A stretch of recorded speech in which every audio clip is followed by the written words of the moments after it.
Okay, kita tengok soalan nombor 11. Sebelah A. Disim buah durian di sebuah kebun bertaburan normal dengan min 1.936 kg dan sesiap awal ni, okey. Diberi bahawa 7.35% daripada bilangan buah durian itu berdisim lebih daripada 2.5 kg. So, soalan pertama 11A1 dia suruh cari nilai sesiap awal dia. Okey. So, kita keluarkan maklumat dulu. So, sekarang kita nak buat nombor 11A. 11A. So, dia bagi tahu disim buah durian di sebuah kebun bertaburan normal. Okey. So, X ni kita akan wakilkan sebagai disim buah durian. Okey. So, sebab dia kata bertaburan secara normal, so disim buah durian bertaburan secara normal. So, N tu merujuk pada taburan normal lah.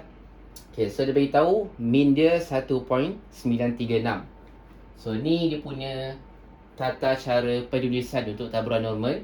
So, dekat sini kita akan tulis dia punya min dan dekat sini dia punya variance. Okay. So, sebab min dia dah beritahu min sama dengan 1.936 kan. So, kita gantikan. Nampak?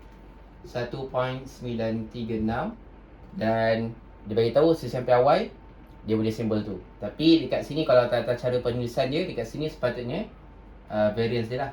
Okay. Variance sama dengan kuasa 2 bagi sesampai awal. So, dia beritahu dia beri bahawa 7.35% daripada bilangan buah durian itu berdisim lebih daripada 2.5 kg. Okay.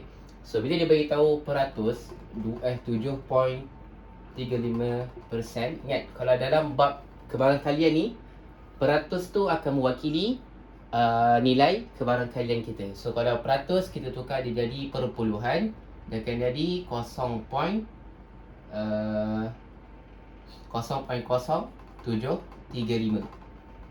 So, 0.0735 ni adalah nilai kebarangkalian bagi durian yang berdisim lebih daripada 2.5 kg. So, untuk disim durian yang lebih daripada 2.5 kg, sebab X ni kan disim buah durian lebih daripada 2.5 kg, so letaklah dalam kg. Okay, kebarangkalian dia, so ada P lah. P ni cara baca dia, kebarangkalian bagi disim buah durian lebih besar daripada 2.5 kg sama dengan, so peratus ni lah, ataupun yang kita dah tukar kepada perpuluhan, 0.0735. Okay. So, soalan pertama dia minta kita cari nilai sesampai awal dia. Okay. So, kita kena tahu dulu macam mana nilai ni boleh dapat. So, macam mana dia dapatkan nilai kebarangkalian dia yang tu. Okay. So, okay, ni kita abaikan dulu. Kita gerak daripada sini dah. Okay. So, untuk kita dapatkan kebarangkalian, kita kena dapatkan daripada skor Z, supaya kita boleh baca daripada jadual skor Z tu lah. So, sekarang ni kita punya dalam ni dalam bentuk X lagi, skor X. So, kita kena tukar kepada skor Z. So, ingat, untuk tukar kepada skor Z, so kalau dia simbol lebih besar, dia akan jadi X tolak mu ataupun min bahagikan dengan sisi ampere Y. So, sama dengan dia punya kebarangkalian lah. Okay, so sebab kita nak tukarkan yang ni daripada skor X, kita nak tukar kepada skor Z. Kenapa kita kena tukar kepada skor Z? Sebab nak baca kebarangkalian, kena guna skor Z. Sebab yang dalam jadual ni yang kita baca kebarangkalian tu adalah skor Z. Tengok ni, kat sini dia beritahu Z kan, itu merujuk pada skor Z. So, X kita adalah yang ni lah, 2.5. Dan kita punya min, mu ni merujuk pada min, so 1.936. Kita besar sikit. Bahagikan dengan, okay, sisi ampere awal kita. So, ini yang kita nak cari sebenarnya. Yang ni kebarangkalian dia sama dengan 0.0735. Okay.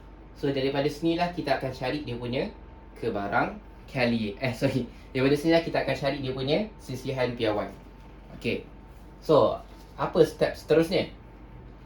So sekarang ni kita tak ada nilai sisihan piawai, so kita tak boleh nak cari skor Z tu berapa supaya kita boleh baca dekat sini. Tapi kita ada kebarangkalian. Dia macam terbalik lah.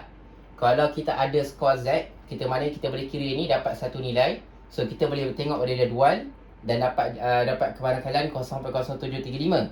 Tapi sekarang ni kita tak boleh dapat yang ni, tapi kita dah ada dia punya kebarangkalian. So sekarang ni ada satu benda yang kita kena faham dulu sebelum kita nak tengok pada step seterusnya. Okay, so untuk graf bagi skor Z kan, macam ni kan, taburan normal. Okay, so kalau dia kata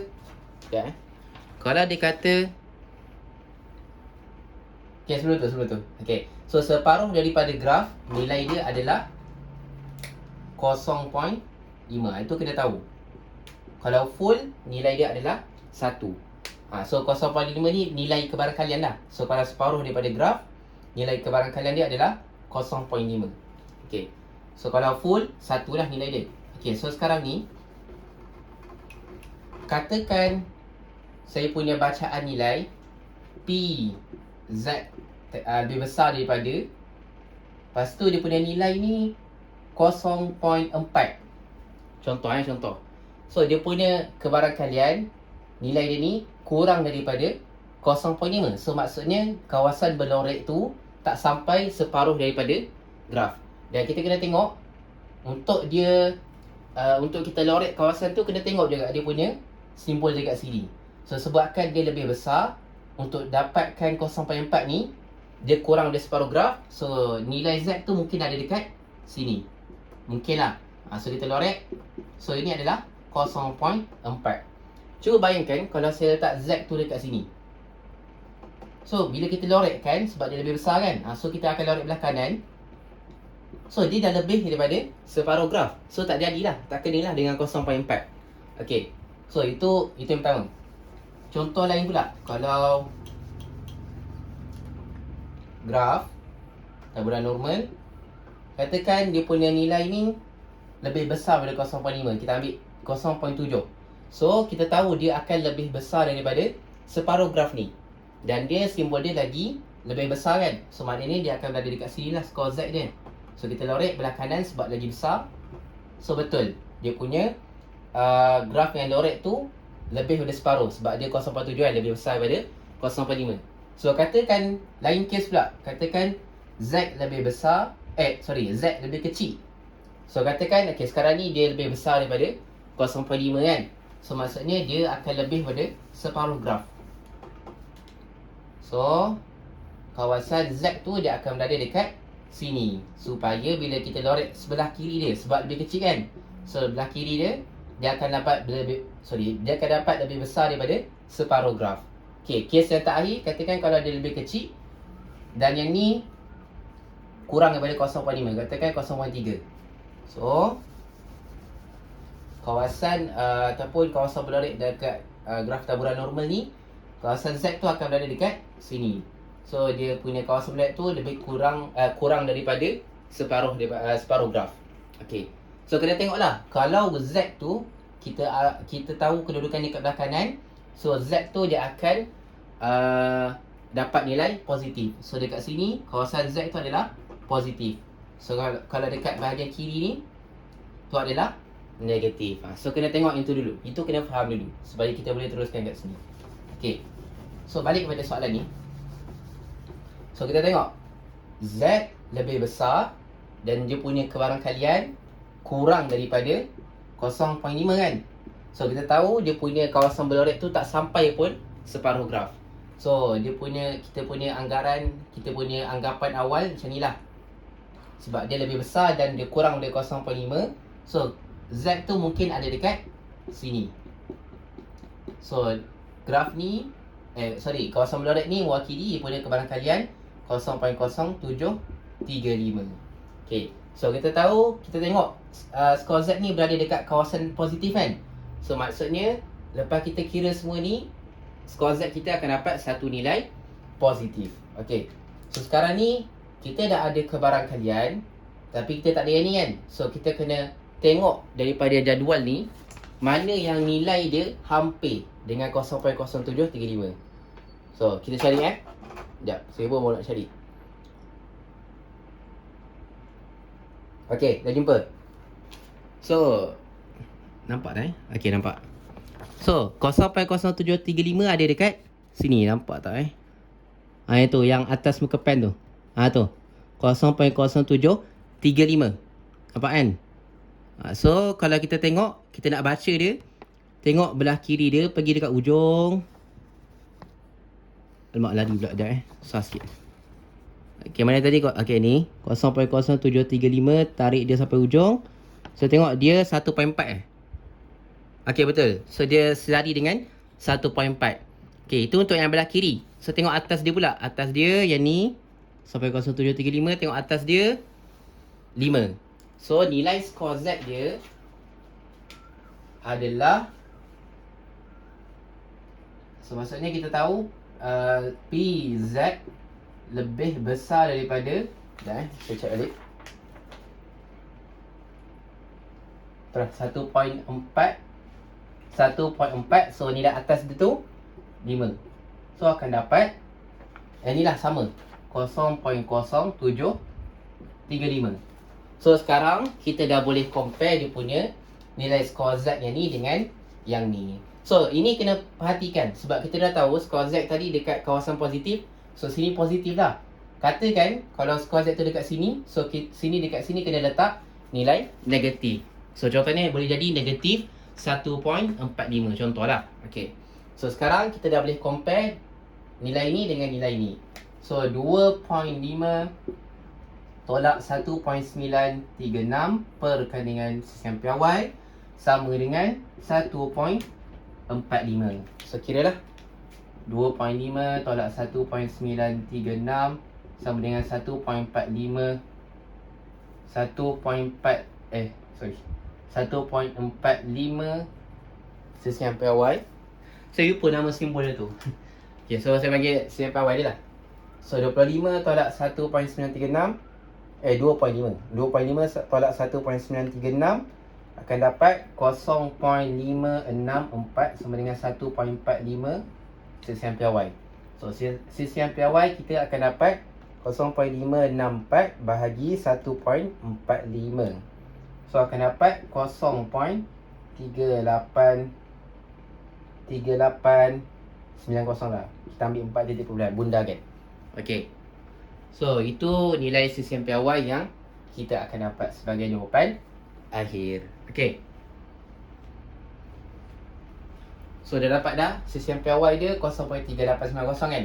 So kita gantikan lah dekat sini supaya nanti senang lah untuk kita tengok soalan lain. 0.3890 kuasa 2. Kuasa 2 sebab kat sini patutnya variance tau. Okay. So kita tahu dia ni sisian piawai. So variance adalah kuasa 2 bagi sisihan piawai. So dapat dah sisian piawai kita 0.3890. Sekejap Okay, betul. So kita tengok soalan B pula. Sekejap Sebadam dulu. Boleh bantak dulu. Sekejap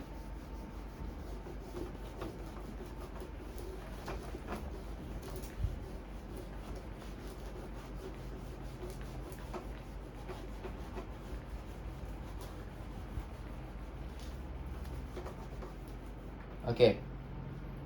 Soalan B sekejap. Bukan soalan B, soalan A2. So soalan A2. Kebarangkalian, dia nak cari kebarangkalian. So dia nak cari kebarangkalian bahawa sebiji durian yang dipilih secara rawak mempunyai disim durian kurang daripada 1.5. So sekarang ni ni kira soalan direct lah. Kita just gantikan nilai dan kita baca dari jadual. So dekat sini just tukar daripada skor X tukar kepada skor Z. So Z sebab dia lebih kecil, lebih kecil. So sama juga formula yang sama, X tolak mu, tolak mu betul, bahagikan dengan sisi ampere Y. Okay, so X kita 1.5 tolakkan dengan kita punya nilai ni min. Tolakkan dengan nilai min 1.936 bahagikan dengan sisi ampere Y tadi, kita dah dapat 0.3890. Okay, so kira lah yang ni berapa. Kira yang tu berapa je So 1.5 tolak 1.936 bahagi 0.3890 akan dapat negatif 1.1208. Okay, yang ni jangan salah faham dia memang boleh jadi dia dapat negatif. Okay, so sekarang ni kita punya graf macam ni lah. Sebab skor Z dia negatif, so dekat sini lah. Yang ni mewakili negatif 1.12 dia lah. Kita ambil negatif 1.12. So dia nak lebih kurang kan, kurang daripada, so belah kiri dia lah. Okay, so kita tahu secara awalnya, secara asas, dia punya nilai kebarangkalian dia akan kurang daripada 0.5. So dekat sini kan, untuk kita baca daripada jadual, kita tak boleh baca bila dia lebih kecil. Dia kecil daripada, kita kena baca dia apabila simbol dia lebih besar. So kita kena tukar lah, supaya kita kena tukar keadaan dia supaya bacaan dia jadi lebih besar. So kalau ni kita cerminkan ke sebelah kanan, kita akan dapat benda yang sama. Betul tak dekat sini kan? So maknanya ini 1.12. Tadi negatif kan? So kita cerminkan ke sebelah kanan, dia akan dapat positif 1.12. So daripada yang asal ni dia kurang daripada dan negatif, kita boleh tukarkan dia jadi PZ lebih besar daripada 1.12. So bila simbol dia dah lebih besar daripada dan dia punya nilai ni dah positif, baru kita boleh baca daripada jadual skor Z. So cara nak baca, tengok dua nombor pertama. Dua nombor yang dekat depan dia lah. So 1.1. So kita ambil lagi satu lah. 1.12 ni bundahkan akan dapat 1.121. Okay, so cara nak baca dia, tengok nombor pertama 1.1. So bagilah dekat 1.1 dekat sini, akan dapat 0.135. Sorry. Dah. Okay, sorry. So bacaan dia, tengok dulu dua nombor pertama. So 1.1 kan. Okay, so 1.1 dekat sini. So fokuskan row yang ni, row 1.1. Lepas tu tengok nombor ketiga pula, 2. So tengok 1.1 dengan 2 tu, kita akan tengok yang dekat atas ni. So yang ni. So kita tengok mana intersect dia, 1.1 dengan 2 ni. So kita tengok dia intersect dekat ni 0.1112.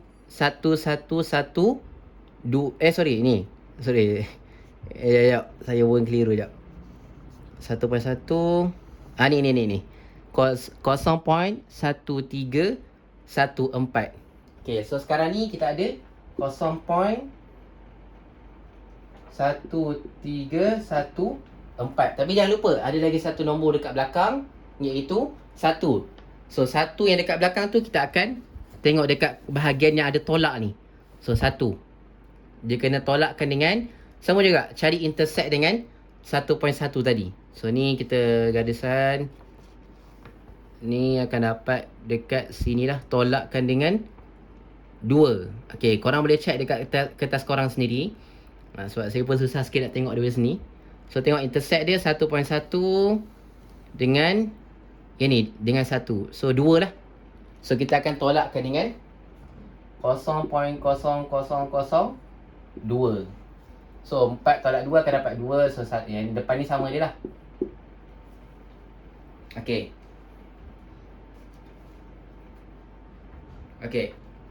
So bacaan kita tengok pada jadual akan dapat 0.1312. So itulah nilai kebarangkalian kita. Sekejap, saya tulis balik 1312. So nilai kebarangkalian kita ni sama ke sini PZ lebih besar pada 1.12. 121 sama dengan 0.1312. So inilah jawapan akhir kita. So betul lah, nilai dia pun kurang daripada 0.5 kan. So betul lah, kita boleh check lah. Itu cara check kita. Okay, so soalan seterusnya, soalan B. Tidak, kita padam dulu. Padam dulu sekejap.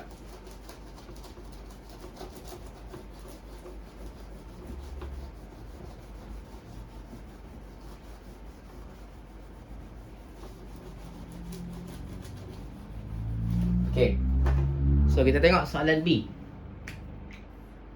Dalam sebuah bakul didapati 84% buah durian adalah elok. Jika satu sampel 8 biji durian dipilih secara rawak, cari kebarangkalian bahawa okay, so dia beritahu 84% elok. So ingat, dalam kebarangkalian ni, kalau bila dia bagi peratus, so kita boleh tukar dia jadi perpuluhan yang mewakili kebarangkalian dia. So ni 1, 2, okay lah, 0.84. So 0.84 ni adalah kebarangkalian bagi buah durian yang elok. So dia ambil sampel sebanyak 8 durian. So N dia 8, bilangan sampel. So dia cari kebarangkalian apabila bahawa tempat 6 biji durian adalah elok. Okey dah. Okey. So bila kita tengok soalan ni, kita boleh tahu bahawa soalan ni berkaitan dengan taburan binomial. Sebab dia ada dua kebarangkalian dia, sama ada elok ataupun tak elok. So bila dia libatkan kebarangkalian yang hanya ada dua kemungkinan, so itu melibatkan taburan binomial. So dia ada dua lah, P dengan Q. So kalau dalam kes ni, P kita boleh jadikan sebagai kebarangkalian untuk buah durian tu elok, dan Q ni adalah kebarangkalian buah durian tu adalah tidak elok. So P kita sama dengan 0.84. So Q sama dengan 1 tolak P, iaitu P kita 0.84 kan. 0.84. So akan dapat, sekejap, takut nak congak, takut salah. 0.84 akan dapat 0.16. Okay, so dah dapat dah. Kita dah tentukan P dengan Q kita. So soalan B1, dia nak tepat 6 biji durian adalah elok. So sampel dia ada 8. So dia nak kebarangkalian tepat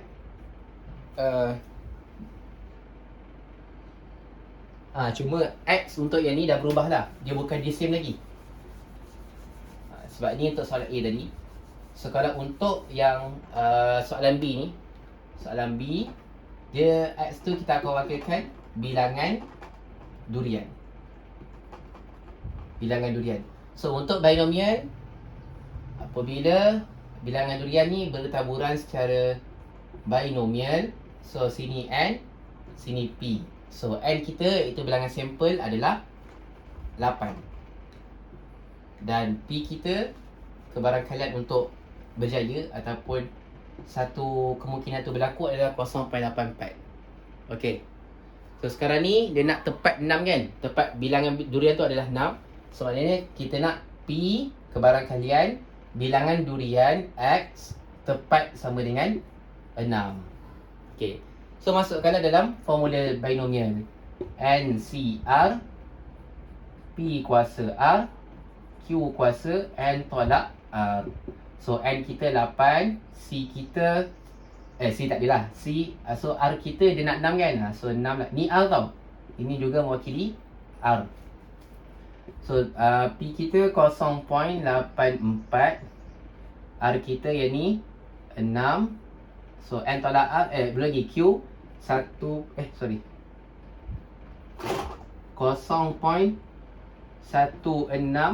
N tolak R maknanya 8 tolak 6 akan dapat 2.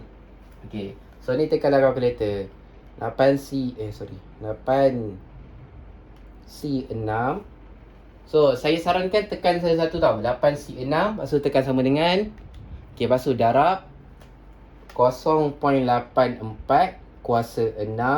So tekan lagi sama dengan, so darab lagi dengan 0.16 kuasa 2. So barulah kita akan dapat jawapan akhir kita 0.2518. Boleh dia nak tekan straight, tapi pastikan kalau tekan straight dekat kalkulator ni ada simbol darab antara ni.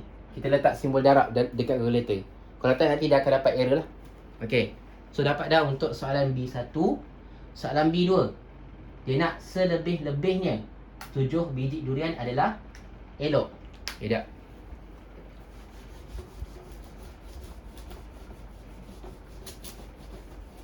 So dia nak dia nak selebih-lebihnya, kebarangkalian selebih-lebihnya 7 biji durian adalah elok.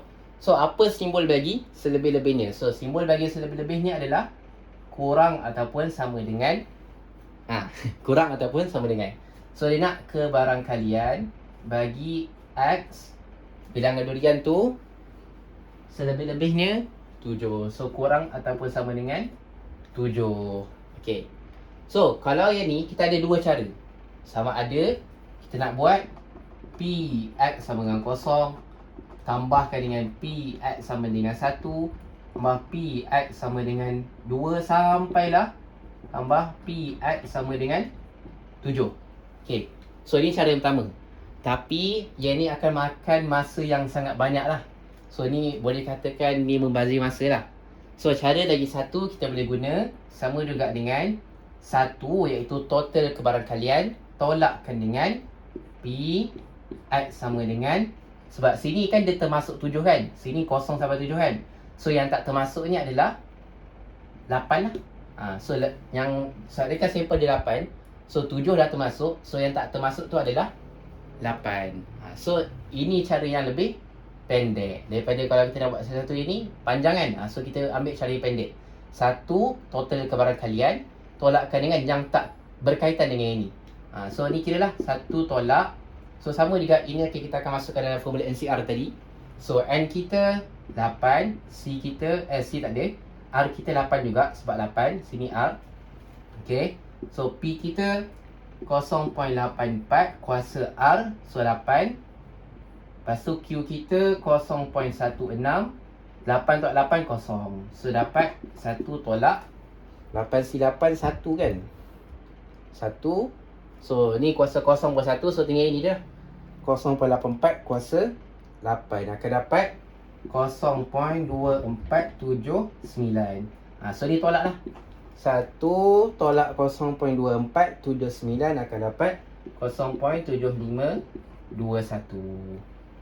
So itulah jawapan akhir kita. Alright. Okay. Done.